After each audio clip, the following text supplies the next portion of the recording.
হাতুড়ি দিয়ে আঘাত করা মাত্রই ছিদ্র হয়ে যাচ্ছে ঢালাই করা নতুন ফ্লোরটি।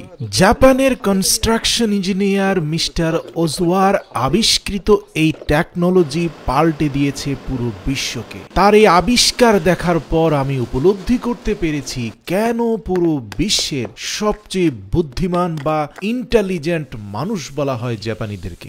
জেনে অবাক হবেন, খুব সম্প্রতি দুবাই শহর ডুবে গিয়েছিল শুধুমাত্র এই প্রযুক্তি না থাকার কারণে। বিশ্বের আরো বেশ কয়েকটি শহর বন্যার পানিতে প্রতি বছর ডুবে যায়, কিন্তু মিস্টার ওজোয়ার 2024 সালে আবিষ্কৃত এই প্রসেস ফলো করলে এখন থেকে আর কোনো শহর ভারী বৃষ্টিপাতে ডুবে যাবে না। আমি একটা বিষয় সবসময় দেখেছি, পৃথিবীতে যত সংকট বা সমস্যা তৈরি হয় সেগুলো সমাধানের জন্য সবচেয়ে বেশি বুদ্ধিদীপ্ত ভূমিকা পালন করে জাপানিজ ইঞ্জিনিয়াররা। এই যে ডটকনের প্লাস্টিকের প্যানেলগুলো দেখতে পাচ্ছেন স্ক্রিনে, যেগুলো আরসিসির নিচে ব্যবহার করা হচ্ছে, মানে রড সিমেন্ট কনক্রিট দিয়ে যে ঢালাইটা হবে, সেখানে কিন্তু আমরা এই প্লাস্টিকের প্যানেল ইতিপূর্বে কোথাও দেখিনি, আমাদের দেশেও আমরা দেখিনি। তাহলে এগুলো কেন বসিয়ে দেওয়া হয়েছে? একটু ভালো করে প্যানেলগুলোর দিকে লক্ষ্য করলে দেখতে পারবেন প্যানেলের একটা মুখ উপরের দিকে উঠে আছে, যেটা ঢালাইয়ের পরে হাতুড়ি দিয়ে আঘাত করা মাত্র ছিদ্র হয়ে যাবে। কিন্তু প্রত্যেকটা ছিদ্রের সাথে অপর ছিদ্র পর্যন্ত নিচ দিয়ে একটা ড্রেনেজ লাইন আছে। এই প্যানেলগুলো বসিয়ে দিয়ে তার উপরে পাথরের ঢালাই দিয়ে ঢালাই করে ফেললে সেই ঢালাইয়ের স্ট্রেংথ এক বিন্দুও কম হবে না। ভালো করে দেখুন, মধ্যখানের স্কোয়ার শেপের ভিতরে পর্যাপ্ত ঢালাই ঢুকে যাবে, এমনকি কানেক্টিং প্যানেলের উপরেও অন্তত আরো 2.5 থেকে 3 ইঞ্চি ঢালাই রডকে ঢেকে দেবে। একে তো আপনার ঢালাই খরচ কমে যাচ্ছে, কনক্রিট এবং সিমেন্টের খরচ বেঁচে যাচ্ছে।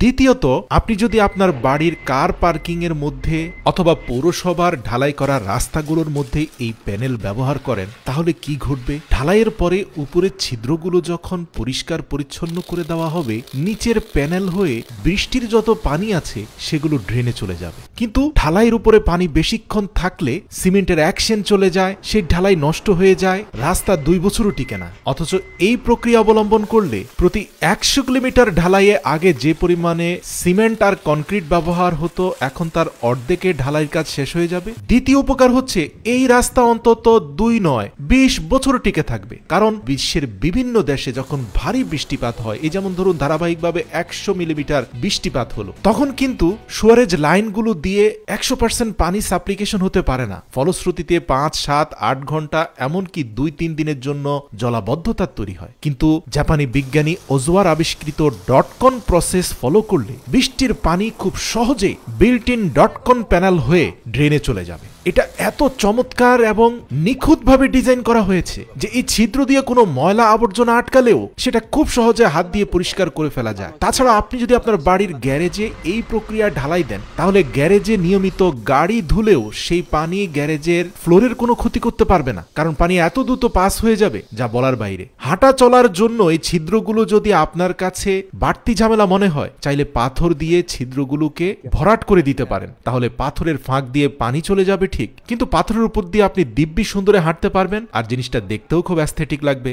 তো মিস্টার ওজোয়া নিজ হাতে দেখিয়ে দিয়েছেন ডটকন প্যানেলের উপরে তার কনক্রিটের ঢালাইয়ের একেবারে প্র্যাকটিক্যাল কাজটা। আপনারা দেখতে পাচ্ছেন ঢালাইগুলো ঢালার পরে অনেকটা আমাদের দেশীয় ট্রেডিশনাল স্টাইলে হ্যান্ড ডিভাইসগুলো দিয়ে ঢালাইকে খুব চমৎকারভাবে ফিনিশিং দেওয়া হচ্ছে। ব্যবহার করা হচ্ছে ভাইব্রেটর, স্ম্যাশার, ফিনিশার, সব কিছু দিয়ে পারফেক্টলি পুরো ঢালাইয়ের কাজ শেষ করার পরে 2 থেকে 3 দিন পরে হাতুড়ি দিয়ে একটু প্রেস করা মাত্রই ছিদ্রগুলো পরিষ্কার হয়ে গেছে। এরপর আরেকটা গ্রাইন্ডার মেশিন দিয়ে ছিদ্রগুলোকে পারফেক্ট শেপে নিয়ে আসা হয়েছে। এরপরে পানি ছিটিয়ে দেওয়া মাত্রই দেখতে পাচ্ছেন কত দ্রুত প্রত্যেকটা ছিদ্রপথ দিয়ে পানি ড্রেনে চলে যাচ্ছে। প্রিয় দর্শক, ভিডিওর শেষ মিস্টার ওজোয়াকে দেখুন, কতটা সাদাসিধা একজন মানুষ।